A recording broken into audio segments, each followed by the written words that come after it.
কথা হৈছে শ্ৰদ্ধা। এই দুটা বস্তু যদি নহয় তেতিয়াহ'লে আমি ভাগৱত শ্ৰৱণ কীৰ্তন কৰাৰ কোনো ফল নধৰে বুলি শাস্ত্ৰই কৈছে। আৰু তাৰ উদাহৰণ আমাক খন্তেকৰ পাছতে মূল পাঠিকে দাঙি ধৰিব। আমি মাত্ৰ এটি সাধুৰে এই ব্যাখ্যানুষ্ঠানভাগ কথা হ'ব।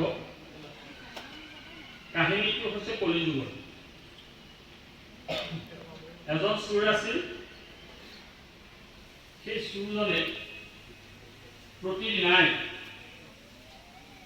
অলংকাৰ ইত্যাদিবিলাকে টকা পইচাকে তেওঁ সদায় চুৰ কৰি যায়। এদিন তেওঁ এঠাইত মানুহৰ ভিৰ দেখি ভাবিলে যে ইয়াৰ পৰাই মই নিশ্চয় সোণৰ অলংকাৰ আদি কৰি নিব পৰা হ'ব বুলি ভাবি তেওঁ তাতে সোমালেগৈ। সোমাই দেখিলে এজন আচাৰ্যই ভাগৱত ব্যাখ্যা দি আছে।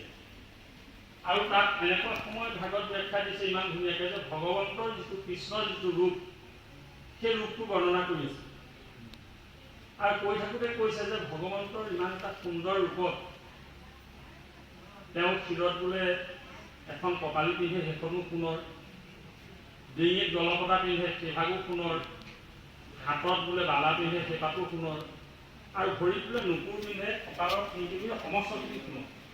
এই চোৰটোৱে ভাবিলে যদি প্ৰকৃততে সেইখিনিৰ পৰা মই আনিব পাৰিলোহেঁতেন তেতিয়াহ'লেতো মোৰ আৰু কোনো চিন্তাই নাই। তেনেকুৱাতে সেই ব্যাখ্যাকাৰে ক'লে যে অকল তেওঁ সেইটো পিন্ধাই নহয় বোলে, তেওঁ গোকুলত বোলে গৰু চৰাবলৈ যায়। তেওঁ চিন্তা কৰিলে এইটো কথা বৰ ভাল হ'ব। গোকুললৈ মই যাওঁ, বৃন্দাবনত গৰু চৰাবলৈ যায়, মই বৃন্দাবনলৈ যাওঁ, তাতে গৈ কৃষ্ণৰ পৰা মই বস্তুখিনি লৈ আহিব পাৰিম। সেই বুলি ভাবি তেওঁ চিধাই বৃন্দাবনলৈ গ'লগৈ। গৈ আৰু বাটতে ৰৈ আছে। তেওঁ ভাবিলে যে কোনটো বাটে আহিব এতিয়া বৃন্দাবনলৈ গৰু চৰাবলৈ।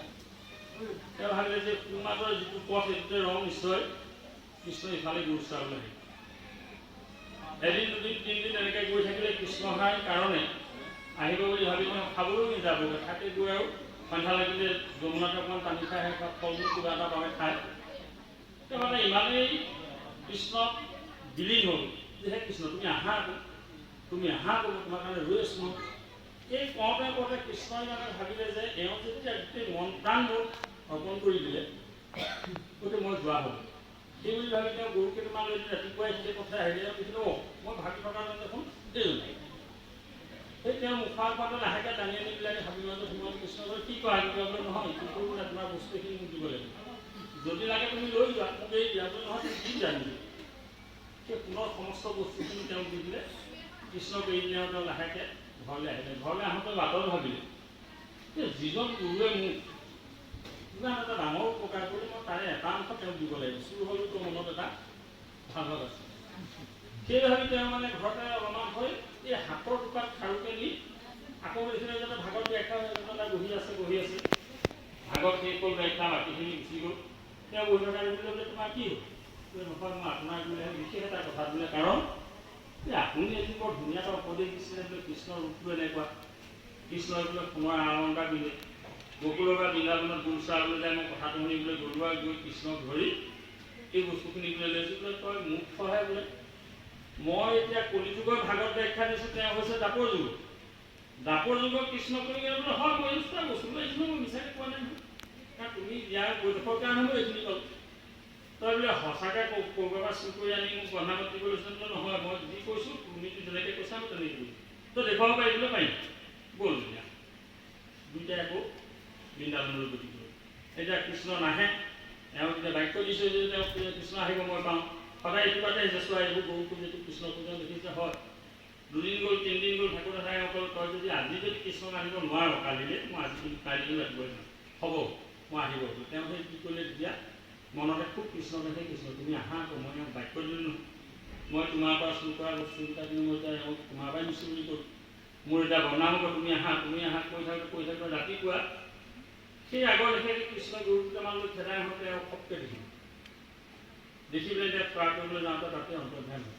আৰু লগে লগে সেই ব্যাখ্যাকাৰজন আহি চোৰৰ ভৰিত ধৰি সেৱা কৰিছে। তেতিয়া কৈছে আপুনি কি কৰিছে? বোলে নহয় মই ভাগৱত ব্যাখ্যাহে কৰোঁ, মোৰ তাত নিষ্ঠা আৰু বিশ্বাস নাই, যাৰ কাৰণে আজি তুমি মোক প্ৰভু ভগৱন্তক স্বয়ং তুমি দৰ্শন কৰাবা, কাৰণ মই কোৱা কথাহে তুমি শুনিছিলা।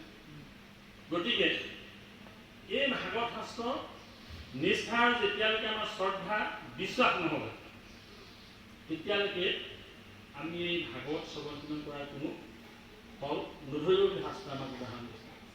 আৰু আমি আজি আশা কৰিছোঁ সেৱকীয়া সমাজৰ বহুদিনৰ কামনা আপোনাসৱৰ শ্ৰীমুখত পদ্মখনতে ভগৱন্তৰ নাম কিছু প্ৰকাশিত কৰাই তয়া সমাজৰ শ্ৰৱণ কীৰ্তন কৰিবৰ উদ্দেশ্যে যি শ্ৰদ্ধা ভক্তি বিশ্বাসেৰে আপোনাসৱৰ চৰণ হোৱাৰ যোগেদি ভগৱন্ত বা আপুনি চৰণাবিন্দত সেৱাভাগী অৰ্পণ কৰিছে বা আপুনি সেৱাভাগী নিশ্চিত চবে গহনীয়াৰে লওক। আৰু আগন্তুক দুটা দিৱসত পূৰ্বতে যি স্বৰূপে অস্বস্থমা ব্ৰহ্মহৰ পৰা পৰিচিত গৰ্ভতে গদাধৰি ভগৱন্ত বা আপুনি ৰক্ষা কৰিছিল তদ্ৰূপ তেৰা সমষ্টিৰ দুদিনীয়া কাৰ্যসূচীত সমস্ত ক্ষেত্ৰত ভগৱন্ত বা আপুনি সন্মুখাধি সমস্ত কৰ্মৰ সম্পূৰ্ণ ফল লাভি কৰক, আমি তাৰ কামনা কৰিছোঁ। লগতে সেউকীয়া সমষ্টিৰ গোহাৰীত যি ভাগৱত ব্যাখ্যাৰ বিষয়ে দিছিলে তাকে আমি এই সাধুভাগীৰ যোগেদি কৈ আমি ব্যাখ্যা অনুষ্ঠান সামৰিছোঁ। লগতে আমি মূলপাঠী ডাঙৰীয়াক অনুৰোধ জনাইছোঁ ভাগৱত ভাগী উল্লংঘন কৰি দ্বাৰাই ভাগৱত ভাগ মুকলি কৰিব।